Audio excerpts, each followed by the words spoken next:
For the past couple months, Japan has been developing a top secret project that could change modern warfare as we know it. Yokohama, Japan, in the prefecture of Kanagawa, scientists and engineers have been working on the project Gundam RX-78-2, the first mechanical fighting machine that could propel Japan once again to becoming a military superpower, a walking, killing battleship. Okay, so I may have exaggerated a little bit. It's not a secret, and it also can't fight, or it doesn't even have any military capabilities. But it can walk. Japan has been developing a real-life replica robot after the Gundam with the name RX-78-2 from the Gundam anime series, weighing in at 27.5 tons and measuring at 59 feet. It's a wonder to behold, originally built as a centerpiece for a brand new Gundam Factory attraction in Yokohama. The RX-78-2 was completed on July 28, and the Gundam Factory opened its doors for the first time today. Gundam is an anime series that started way back in 1979. It featured giant robots that could be piloted. It had guns, rocket launchers, space battles, beam sabers, and of course, giant robots. Lots and lots of giant robots. Now, after World War II, after signing Article 9, it was forbidden for Japan to maintain an offensive army, navy, or air force. So for the last 73 years, Japan had not had a full military force. Granted, they are allowed to have a defensive force, for protection purposes of course. But in an alternative universe, if the Gundam was real, and the RX-78-2 actually had real weapons with military capabilities, how strong would Japan's military be? Could one technologically advanced super robot push Japan to become the strongest military force in the world? Alright, so let's put up a fictional scenario. After years of building, the RX-78-2 is finally complete. And in order to test their military might, they go up against the strongest military power in the world, the United States. The RX-78-2 is the first robot in a franchise with hundreds of other Gundams, which include other names like the Gundam Unicorn, Gundam Wing, the Turn A Gundam, but the RX-78-2 was the original Gundam. Now, it didn't have most of the flashy capabilities of these newer models. Now, most of the names, especially the Turn A Gundam, could pretty easily put away the entire US military. But the RX-78-2 makes for a more interesting matchup. Now, the RX-78-2 is a little bit of a mouthful, so from here on out, I will refer to it as the Gundam, as it was the OG, original Gundam. See what I did there? Maybe I'll call it the OG. In the somewhat distant future, Earth has begun to run out of resources and land for the ever-expanding human population. Therefore, humans are sent out in space as colonies. However, after decades, the colonies feel like they're treated unfairly and like second-class citizens to the rich, powerful people still living in Earth. So, they declare their independence from Earth, calling themselves the Principality of Zeon. In the year 0079, a war breaks out, and a young boy by the name of Amuro Ray, in the chaos and destruction of war, happens across a peculiar mobile suit. This turns out to be the Gundam, which was made to be stronger, faster, and much more durable than any robot or mobile suit before.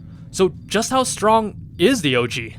So let's go over some of Gundam's key features. The Gundam is 59 feet tall and weighs in at 66 tons. In terms of strength, the Gundam can lift 48 tons. The Gundam also has 6 different types of weapons it can use at its disposal. The OG has 2 Vulcans on its head that can shoot out 60mm rounds. They fire at an incredibly fast rate, and can be used to take out multiple targets with minimum effort. The primary use of the Vulcans are for smaller, fast-moving targets. They're less effective when dealing with larger enemies with heavy armor. Next is the Gundam Hammer, which is a giant spiked ball attached to a chain. Not too much different from the flails of medieval days. Then we have our Hyper Bazooka, pretty similar to your standard rocket launcher, used for aircrafts and vehicles at long distances. Only in this case, the rockets are 380mm in diameter, so about 3 times bigger than your standard Javelin missile, almost 4 times bigger than your standard Stinger missile. Then we have probably Gundam's most iconic weapon, the beam saber. And these sabers were ridiculously powerful and could pretty much cut through anything, at least in the Gundam universe. This includes other Gundams. Beam sabers will usually only be used when all other weapons have been exhausted, kind of as a last resort. Most of Gundam's battles usually end in a beam saber fight, leaving the Gundam to have an epic showdown as the finale to their battle. The last item is probably the most destructive weapon in the Gundam's arsenal, the beam rifle. The beam rifle makes use of the Earth's Federation's energy cap technology and shoots concentrated blasts of Minovsky particles. Without getting into too much Gundam science, it's basically special Gundam energy or particles, the same energy the beam saber uses. But one of its key features is that it can destroy matter on a molecular level, pretty much destroying anything and everything. It's called the battleship rifle, as it has the same destructive power as a full-size battleship cannon. In the anime, we see the rifle shooting down other mobile suits and battleships, tearing through them like scissors through paper. In fact, it's estimated that the rifle has a destructive power of 9 kilotons of TNT. For reference, the Little Boy bomb, the bomb dropped in Hiroshima, measured at 15 kilotons. With one shot, the Gundam can easily decimate a town or small city. Truly a frightening weapon. However, there is one drawback. The rifle only has 16 shots before it's empty, which means it needs to use those 16 shots very wisely. And though not a weapon, the Gundam also has a shield. In addition to melee attacks, it can be used to block ballistics or explosive projectiles. Now, all of these weapons are nice things to have, but one thing that makes the Gundam so special compared to other robots is their durability and armor. The Gundam is made from a special alloy called lunar titanium or Gundarium. The Gundam has taken shots from 120mm rounds from machine guns that barely leave a scratch. It's also tanked 316mm bazooka rounds. However, its most impressive feat was getting hit by a 150 kiloton nuclear explosion and walking away like nothing happened. 150 kilotons would be the equivalent of 10 of the nuclear bombs dropped in Hiroshima. With durability feats like this, it makes it almost impossible to take down the Gundam with conventional weapons. Although built for space, the 66-ton, 59-feet giant can move incredibly fast. In space, it can travel at hypersonic speeds. On Earth, it has a running speed of 102 miles per hour. And although it cannot maintain long periods of sustained flight, it still has flight capabilities, clocking in at Mach 5, which is 3,836 miles per hour. Twice as fast as the F-15 Strike Eagle, the fastest US military jet, and even faster than the SR-71, the fastest jet in history. The last and probably biggest advantage of the Gundam is none other than the pilot. The Gundam can't be piloted just by anyone. They need someone special, someone like Amuro Ray. In the Gundam series, he's what's called a new type. When engaged in battle, they have a heightened sense of focus and spatial awareness, and they can predict movements before they even happen. He also has clairvoyance.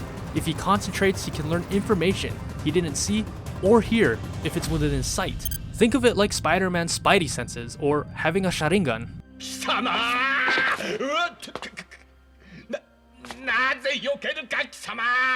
Amuro's special abilities, paired along with the Gundam's durability and destructive power, the Gundam is nearly invincible. Additionally, the Japanese military, though used for purely defensive purposes because of Article 9, is still ranked 6th in the world. With their $42 billion defense budget, this includes 247,000 active personnel, 56,000 reserve, 1,000 tanks, 238 self-propelled guns, 3,000 armored vehicles, 99 rocket projectors, 1,500 aircrafts, 155 total ships, which includes 4 aircraft carriers, 40 destroyers, 6 corvettes, 20 submarines, and 6 patrols. And last but not least, one RX-78 Gundam. Alright, now let's take a look at the US military. Now, the US military is by far the biggest military power in the world, spending $693 billion a year on their defense budget. That's more than the next 10 countries combined, and because of this, they have the most advanced technology and most advanced training, which is a far cry from their humble beginnings as farmers and Minutemen. Currently, they have 1.4 million active personnel, 860,000 in reserve. Their land forces consist of 6,200 tanks, 1,500 self-propelled guns, 40,000 armored vehicles, 1,300 rocket projectors. In the air, they have 13,000 aircrafts. In the sea, they have 490 total ships, 20 aircraft carriers, 91 destroyers, 19 corvettes, 66 submarines, and 13 patrols. However, the biggest and most effective weapon that the United States military has in its arsenal is, of course, their nuclear weapons. The United States has 5,800 nuclear warheads, which accounts for 43% of all the nukes in the world. The strongest of which is the B-83, which has a maximum yield of 1.2 megatons. This is 80 times stronger than the little boy bomb. That is the United States. They are incredibly powerful and the single most powerful force in this world. But would that be enough to defeat a nearly indestructible science fictional robot from the future with a superhuman pilot with special abilities? Alright, so let's establish some rules. What do we mean by winning? Does winning mean destroying every member, every vehicle, and every establishment of the US military?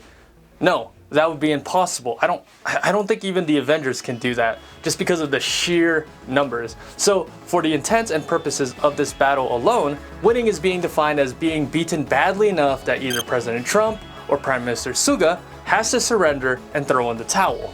And to make things interesting, the battle will be constrained to the continental United States, which means the US can't just fly over to mainland Japan and start attacking it because of Minovsky particle hacks or whatever. Japan has the ability to transport their entire military to the shores of California at the start of the battle. Additionally, the Gundam has the ability to restock ammo in between battles. Who will win? Japan or the United States? I would say that even with the inclusion of one RX-78-2, things are looking extremely grim for Japan, and things get even worse when you add in logistics. If we go with the scenario of Japan's surprise attack on America working, then I can see them making some initial gains, but I believe that that attack would get quickly bogged down by the two reasons that also kept the Earth Federation in the fight in the actual anime. Number one, the sheer amount of American forces, and number two, complete air superiority. In the vicinity of California, there's quite a few air bases, and since Japan would only have access to their carrier-based fighters, the Japanese ground forces better prepare for a lot of freedoms per second to liberate the hell out of their Gundam. But what about the power of the Gundam and the difference that it would make? Going with anime performance, it could definitely take out a lot of American forces. The problem then becomes that it would play out very similarly to one of my favorite events of the Gundam X anime, the war between Astardo and the New Federation. Yes, the Gundam would win some battles, but eventually they would lose the war. With the Japanese forces landing, just the massive amount of people we have stationed in California alone, we have so many bases, so many troops just along our coastlines that we'd be able to repel even that large a force of 330 fighter aircraft from the JASDF. And the JSDF with their just standard helicopters and anything they might have. We'd be able to push them back, destroy the Gundam, and wipe them out. The way I could see a Gundam being useful in a long-term conflict with that is if they keep going through having it fly up into orbit, quickly maneuver because it can go beyond, hypersonic or however they have it marked there in space, and drop down into atmosphere, wipe out a target, get out of there. Eventually it's going to get destroyed though if they have a prepared base and they have rockets ready to go, anti-air, flat cannons ready, and the batteries waiting. Ultimately, I think the Japanese would fail at invading the United States with all their ground troops all at once and their naval and air troops trying to invade the United States. They would have they'd go through and cause a lot of casualties. They'd cause a lot of damage. But just due to the numbers, they would fail. The Gundam is an amazing machine, nearly indestructible, invulnerable, and powerful. Paired along with Amuro with his heightened senses and his ability to predict the future, together they would be an X factor in any battle. But unfortunately, the Gundam is just one machine, and Amuro is only human. Even with the added assets of a Gundam, the Japan military would still have an extremely hard time defeating the strongest military power in the world. They're simply too advanced, too powerful, and the sheer numbers and quantity is just too much to overcome. I give this battle 8 out of 10 to the United States. There's just simply no way Japan and a Gundam can win.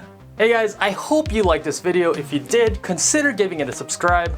This video in particular took months of pre-production, planning, filming, and hours of After Effects. But your guys' subscription and your support helps keep this channel running. Thanks for everything, and remember, Hail Zeon.